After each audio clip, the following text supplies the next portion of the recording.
ನಮಸ್ತೆ ಎಲ್ರಿಗೂ. ಸವಿರುಚಿಯ ಆಟ ಚಾನಲ್ಗೆ ಸ್ವಾಗತ. ಇವತ್ತು ನಾನು ಮಾಡ್ತಿರೋಂಥ ರೆಸಿಪಿ ಬೇಳೆ ಒಬ್ಬಟ್ಟು, ಅಂದರೆ ತೊಗರಿ ಬೇಳೆಯಿಂದ ಒಬ್ಬಟ್ಟು ಮಾಡ್ತಾ ಇದ್ದೀನಿ. ತುಂಬಾ ಚೆನ್ನಾಗಿರುತ್ತೆ. ಯುಗಾದಿ ಹಬ್ಬ ಬಂತಲ್ವಾ, ಎಲ್ಲರೂ ಮನೆಯಲ್ಲೂ ಒಬ್ಬಟ್ಟು ಮಾಡೇ ಮಾಡ್ತೀವಿ. ನಮಗೆಲ್ಲ ಹೊಸ ವರ್ಷನೇ ಯುಗಾದಿ ಹಬ್ಬ. ಅದರಿಂದ ನಾವು ಹೊಸ ವರ್ಷ ಶುರು ಮಾಡೋದೇ ಒಬ್ಬಟ್ಟು ತಿನ್ಕೊಂಡು.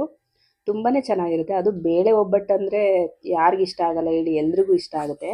ಇವತ್ತು ನಾನು ಪರ್ಫೆಕ್ಟ್ ಅಳತೆನಲ್ಲಿ ತುಂಬ ಬೇಗ ತುಂಬ ಈಸಿಯಾಗಿ ಹೇಗೆ ಒಬ್ಬಟ್ಟು ಮಾಡೋದು ಅಂತ ಹೇಳ್ಕೊಡ್ತೀನಿ. ಅದಕ್ಕೂ ಮೊದಲು ನನ್ನ ಚಾನಲ್ ಸಬ್ಸ್ಕ್ರೈಬ್ ಮಾಡ್ಕೊಂಬಿಡಿ. ಮೊದಲಿಗೆ ನಾನಿಲ್ಲಿ ಒಂದು 1/4 kg ತೊಗರಿಬೇಳೆ ತೊಗೊಂಡಿದ್ದೀನಿ. ಅಂದರೆ ಒಂದು ಬಟ್ಲಷ್ಟು ಕರೆಕ್ಟಾಗಿ ತೊಗರಿಬೇಳೆ ತೊಗೊಂಡಿದ್ದೀನಿ. ಅದರಲ್ಲಿ 3/4 ಭಾಗದಷ್ಟು ಬೆಲ್ಲ ತೊಗೊಂಡಿದ್ದೀನಿ, ಪುಡಿ ಮಾಡ್ಕೊಂಡಿರೋದು. 1 ಕಪ್ಪು ತೆಂಗಿನಕಾಯಿ ತುರಿ, 4 ರಿಂದ 5 ಏಲಕ್ಕಿ ಕಾಯಿ. ಇದು 4 ಇಂಗ್ರೀಡಿಯೆಂಟ್ಸ್ ಉಪಯೋಗಿಸ್ಕೊಂಡ್ರೆ ಹೂರಣ ರೆಡಿ ಆಗೋಗ್ಬಿಡುತ್ತೆ. ಇವಾಗ ನಾನು ಕಣಕಕ್ಕೆ 1 ಬಟ್ಲು ಚಿಕ್ಕ ಕಪ್ಪಲ್ಲಿ ಮೈದಾ ಹಿಟ್ಟು, ಅದರಲ್ಲಿ 3/4 ಕಪ್ಪು ಚಿರೋಟಿ ರವೆ ಮತ್ತು 1 ಚಿಟಿಕೆಯಷ್ಟು ಅರಿಶಿನ ಸೇರಿಸ್ಕೊಂಡಿದ್ದೀನಿ, ಅಂದರೆ ಎತ್ತಿಟ್ಕೊಂಡಿದ್ದೀನಿ. ಇವಾಗ ನಾನು ಬೇಳೆನ ಒಂಚೂರು ನೀರಲ್ಲಿ ಚೆನ್ನಾಗಿ ತೊಳ್ಕೊಂಬಂದ್ಬಿಡೋಣ. 3-4 ಸಲ ತೊಳಿಬೇಕು, ಗಲೀಜಿರುತ್ತೆ ನೋಡಿ. ಈ ಥರ ನೀಟಾಗಿ ತೊಳ್ಕೊಂಡು ಬಂದಿದ್ದೀನಿ ನಾನು.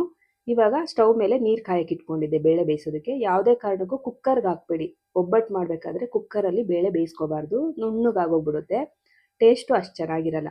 ನಾವು ಯಾವಾಗ ಸ್ಟವ್ ಮೇಲೆ ಬೇಳೆ ಬೇಯಿಸ್ಕೊಂಡ್ರೆ ಮಾತ್ರ ತುಂಬಾ ರುಚಿಯಾಗಿರುತ್ತೆ. ಈಗ ಬೇಳೆ ಬೇಯ್ತಾ ಇರಲಿ, ಅಷ್ಟರಲ್ಲಿ ನಾನು ಕಣಕ ರೆಡಿ ಮಾಡ್ಕೊಂಬಿಡ್ತೀನಿ. ಮೈದಾ ಹಿಟ್ಟು, ಚಿರೋಟಿ ರವೆ ಮತ್ತು ಅರಿಶಿನ ಹಾಕ್ಕೊಂಡಿದ್ದೀನಿ.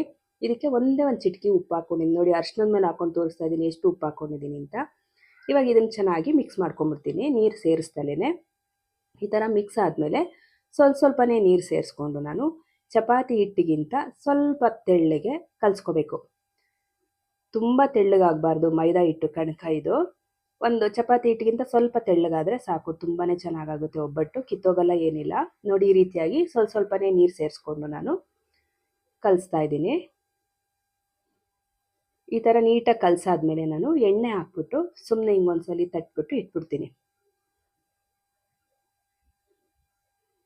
ಈ ರೀತಿ ಸಮ ಮಾಡಿಬಿಟ್ಟು ಎಣ್ಣೆನಲ್ಲಿ ನೆನ್ಕೊಳ್ಳಿ ಅಂದ್ಬಿಟ್ಟು ಎತ್ತಿಟ್ಬಿಡ್ತೀನಿ.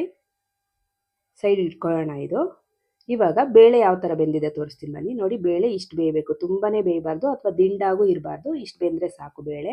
ಇವಾಗ ನಾನು ಬೇಳೆಯಿಂದ ನೀರನ್ನು ಬಸ್ಕೊಂಬಿಡ್ತೀನಿ.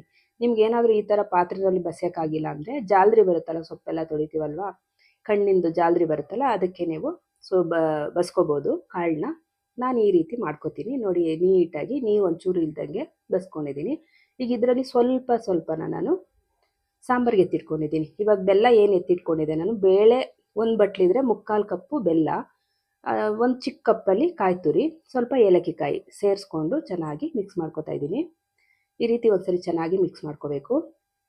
ಮಿಕ್ಸ್ ಮಾಡ್ಕೊಂಡು ನೋಡಿ, ಈ ಥರ ಮಿಕ್ಸ್ ಮಾಡ್ಕೊಂಡ್ಮೇಲೆ ಮಿಕ್ಸಿಗೆ ಹಾಕ್ತೀವಿ ನಾವು ಅಂದರೆ ಒಂದು 10 ನಿಮಿಷ ಆರ್ಕೊಳ್ಳೋಕ್ಕೆ ಬಿಡಬೇಕು, ತಣ್ಣಗಾಗೋಕ್ಕೆ. ನಾನಿಲ್ಲಿ ಗ್ರೈಂಡ್ರಿಗೆ ಹಾಕ್ತಿರೋದ್ರಿಂದ ಇವಾಗಲೇ ಹಾಕ್ಕೊಂಡಿದ್ದೀನಿ ಬಿಸಿ ಇರುವಾಗಲೇ. ಇನ್ನೊಂದು, ನಮಗೆ ರುಬ್ಬಿದಾಗಲೇ ಗೊತ್ತಾಗ್ಬಿಡುತ್ತೆ ಹೂರಣ ಸಿಹಿ ಆಗಿದೆಯಾ ಸ್ವಲ್ಪ ಸಪ್ಪೆ ಇದೆಯಾ ಅಂತ. ಈ ಹದದಲ್ಲಿದ್ದರೆ ಹೂರಣ ಕರೆಕ್ಟಾಗಿದೆ, ಅಳತೆ ಅಂದರೆ ಬೆಲ್ಲ ಎಲ್ಲ ಕರೆಕ್ಟಾಗಿದೆ ಅಂತ, ಸಿಹಿ ಎಲ್ಲ. ತುಂಬ ತೆಳ್ಳಗಾಗ್ಬಿಡ್ತು ಅಂದರೆ ಬೆಲ್ಲ ಜಾಸ್ತಿ ಆಯಿತು ಅಂತ. ಅದಕ್ಕೆ ಯಾವಾಗಲೇ ಆಗಲಿ ಬೇಳೆ ನಾವು ಎಷ್ಟು ಹಾಕಿರ್ತೀವೋ ಅದರಲ್ಲಿ 75% ಮಾತ್ರ ಬೆಲ್ಲ ಸೇರಿಸ್ಕೋಬೇಕು ಒಬ್ಬಟ್ಟಿಗೆ. ಇವಾಗ ನೋಡಿ, ಕಣಕನೂ ತುಂಬಾ ಚೆನ್ನಾಗಿ ನೆಂದಿದೆ. ನೋಡಿ ಎಷ್ಟು ನೀಟಾಗಿ ನೆಂದಿದೆ. ಇನ್ನೊಂದ್ಸಲಿ ಚೆನ್ನಾಗಿ ನಾನು ಕಲಿಸ್ಕೊಂಬಿಡ್ತೀನಿ ಕಣಕನ.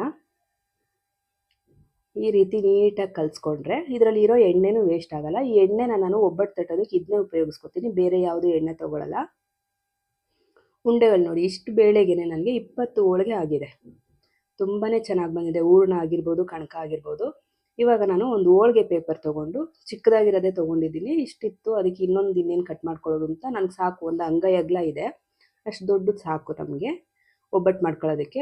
ಸ್ವಲ್ಪ ಎಣ್ಣೆ ಸವರ್ಕೊಂಡು ನಾವಿಲ್ಲಿ ಕಣಕನ ಹೂರಣಕ್ಕಿಂತ ಕಡಿಮೆ ತೊಗೋಬೇಕು. ಕಣಕ ಮತ್ತು ಹೂರಣ ಎರಡೂ ಒಂದೇ ಸಮ ತೊಗೊಂಡ್ಬಿಟ್ರೆ ಒಳ್ಳೆ ಚಪಾತಿ ಥರ ಗಟ್ಟಿ ಆಗ್ಬಿಡುತ್ತೆ, ಚಪಾತಿ ಥರನೇ ಆಗ್ಬಿಡುತ್ತೆ, ಹೂರಣನೇ ಬಾಯಿಗೆ ಸಿಗಲ್ಲ, ಆ ಥರ ಆಗ್ಬಿಡುತ್ತೆ. ಅದರಿಂದ ಒಂದು 75% ಕಣಕ ತೊಗೋಬೇಕು. ಹೂರಣ ಎಷ್ಟಪ್ಪ ತೊಗೋತೀವೋ ಅದರಲ್ಲಿ 75% ತೊಗೋಬೇಕಷ್ಟೆ.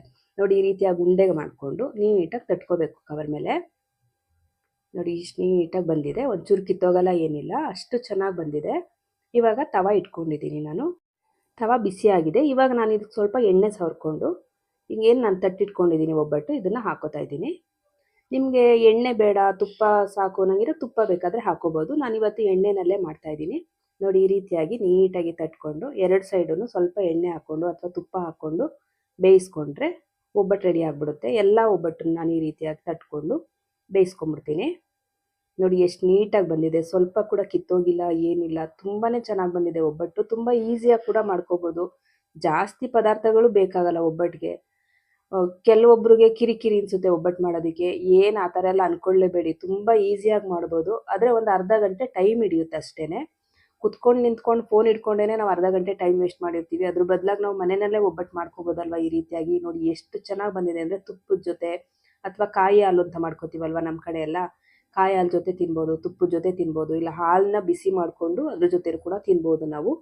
ನಿಮ್ಮೆಲ್ರಿಗೂ ಈ ರೆಸಿಪಿ ಇಷ್ಟ ಆಯಿತು ಅಂತ ಅನ್ಕೋತೀನಿ. ದಯವಿಟ್ಟು ಈ ರೆಸಿಪಿ ಇಷ್ಟ ಆಗಿದರೆ ನನ್ನ ಚಾನಲ್ ಸಬ್ಸ್ಕ್ರೈಬ್ ಮಾಡ್ಕೊಳ್ಳಿ, ಲೈಕ್ ಮಾಡಿ, ಶೇರ್ ಮಾಡಿ, ನನ್ನ ಚಾನಲ್ ಸಪೋರ್ಟ್ ಮಾಡಿ. ನನ್ನ ಚಾನಲ್ ಹೆಸರು ಸವಿರುಚಿಯ ಆಟ. Thank you.